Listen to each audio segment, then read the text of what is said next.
नमस्कार दोस्तों, पिछले 2 दिनों से सोशल मीडिया और न्यूज चैनलों पर एक ढिंढोरा पीटा जा रहा है।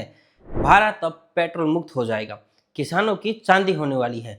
वजह, हमारे केंद्रीय मंत्री नितिन गडकरी जी ने 13 जून 2026 की रात ठीक 8 बजे एक ऐसी फाइल पर साइन किए हैं जिससे देश में E100 यानी 100% एथेनॉल फ्यूल को कानूनी मंजूरी मिल गई।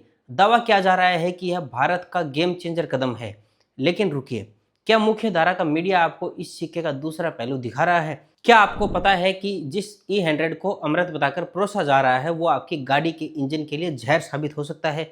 क्या आपको पता है कि इस फैसले के बाद आपकी गाड़ी का माइलेज 30% तक गिर सकता है? आज हम समझेंगे कि इस E100 के पीछे क्या वाकई देश का भला छुपा है या फिर यह चंद बड़े कॉरपोरेट घरानों और शुगर लॉबी को फायदा पहुंचाने का नया खेल है। क्योंकि व्यवस्था को झकझोरना जरूरी है। वीडियो को अंत तक देखिए, लाइक करिए और अपनी राय कमेंट में देने के लिए तैयार रहिए। पहले जरा सरकारी कहानी को समझ लेते हैं ताकि आपको पूरा बैकग्राउंड पता रहे। नागपुर में sugar, ethanol and bio energy India conference में नितिन गडकरी ने घोषणा की कि अब गाड़ियां बिना एक बूंद पेट्रोल के यानी 100% एथेनॉल पर चल सकेंगी।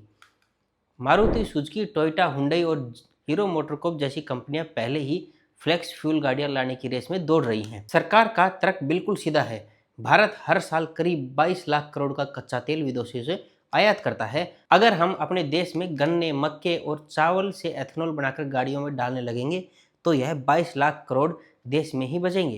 पहली नज़र में यह प्लान किसी मास्टर स्ट्रोक जैसा लगता है। सुनने में अच्छा लगता है कि हमारा पैसा दुबई और सऊदी अरब न जाकर हमारे देश के किसानों के पास जाएगा, लेकिन दोस्तों यहीं से शुरू होता है असली झोल, जिसे छुपाने की पूरी कोशिश की जा रही है। सबसे पहली और सबसे बड़ी चुनौती है आपकी गाड़ी का माइलेज और परफॉर्मेंस। विज्ञान का एक सीधा सा नियम है, एथेनॉल की कैलोरीफिक वैल्यू पेट्रोल के मुकाबले 30% कम है। इसका सीधा और सरल मतलब है कि जो गाड़ी आज 1 लीटर पेट्रोल में 15 किलोमीटर चलती है वो 1 ही लीटर E100 फ्यूल में मुश्किल से 10 से 11 किलोमीटर चलेगी। अब जरा गणित समझिए, अगर सरकार एथेनॉल को पेट्रोल से 10 से 15 रुपए सस्ता बेचती है तब भी माइलेज के कारण आपकी जेब से प्रति किलोमीटर का खर्च उतना ही निकलेगा या ज़्यादा हो जाएगा। तो फिर आम उपभोक्ताओं को क्या फ़ायदा हुआ? पेट्रोल की गुलामी से छुटकर क्या हम कम माइलेज के जाल में नहीं फंस रहे? ऊपर से सरदर्द देखिए, एथेनॉल की प्रकृति ऐसी होती है कि वो हवा में नमी को सोख लेता है, जिसके कारण इंजन के अंदर कोरोजन यानी जंग लगने का खतरा बहुत ज़्यादा बढ़ जाता है। अगर आपने अपनी सामान्य गाड़ी में गलती से भी यह फ्यूल डाला तो आपके इंजन के रबर पार्ट्स, पाइप और मेंटल के कंपोनेंट गल जाएंगे। यानी कंपनियों को इंजन बदलने पड़ेंगे, जिससे नई गाड़ियों की कीमतें आसमान छूने लगेंगी। जनता पर धोरी मार पड़ेगी, महंगी गाड़ी खरीदो और कम माइलेज पाओ। अब बात करते हैं उस नैतिक और आर्थिक संकट की जिसे फूड वर्सेस फ्यूल कहा जाता है। भारत की आबादी 140 करोड़ से ज़्यादा है। आज भी हमारा देश ग्लोबल हंगर इंडेक्स में बहुत पीछे खड़ा है। ऐसे देश में जहां अनाज का इस्तेमाल गाड़ियों को दौड़ाने के लिए करना कहाँ की समझदारी है? एथेनॉल सिर्फ गन्ने के कचरे से नहीं बनता। सरकार बड़े पैमाने पर मक्का और टूटे हुए चावल को एथेनॉल बनाने के लिए डाइवर्ट कर रही है। इसका सीधा असर समझिए, अगर देश का अनाज शराब और ईंधन बनाने में लगेगा तो आम जनता के खाने के लिए क्या बचेगा? नतीजा क्या होगा? सप्लाई कम, डिमांड ज़्यादा, यानी मार्केट में चीनी, चावल और मक्के के दाम बढ़ेंगे।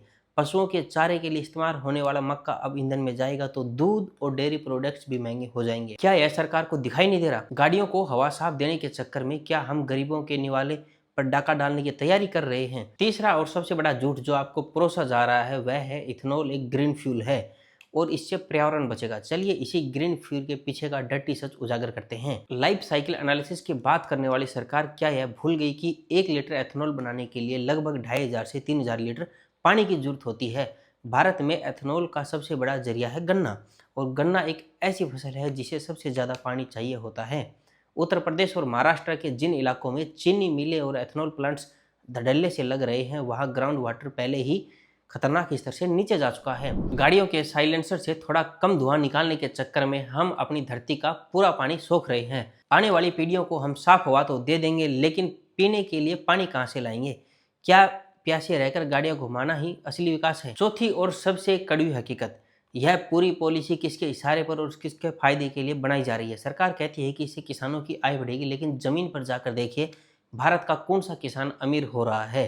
एथेनॉल का असली मुनाफा देश के चंद रसूखदार चीनी मिल मालिकों कॉरपोरेट घरानों और राजनीतिक रसूख रखने वाले लोगों की जेबों में जा रहा है, जिनके पास बड़े बड़े प्लांट लगाने के लिए अरबों रुपए का फंड है। देश का एक बहुत बड़ा छोटा सीमांत और किसान वर्ग गन्ने की खेती नहीं करता है। उन्हें इस योजना से फूटी कौड़ी का फायदा नहीं मिलने वाला।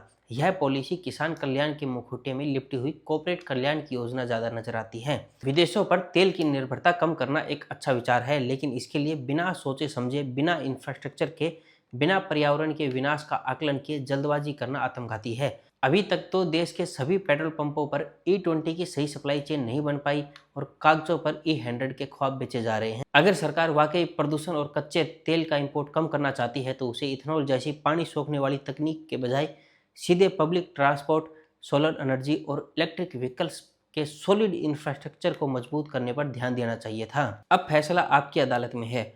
क्या आपको लगता है कि E100 का यह फैसला वाकई देश हित में है या फिर हमारी जेब और पर्यावरण पर एक बहुत बड़ा छुपा हुआ बोझ है? अपनी राय कमेंट बॉक्स में बिना किसी डर के बेबाकी से लिखिए। देखते रहे बेबाक यूथ। जय हिंद, जय भारत।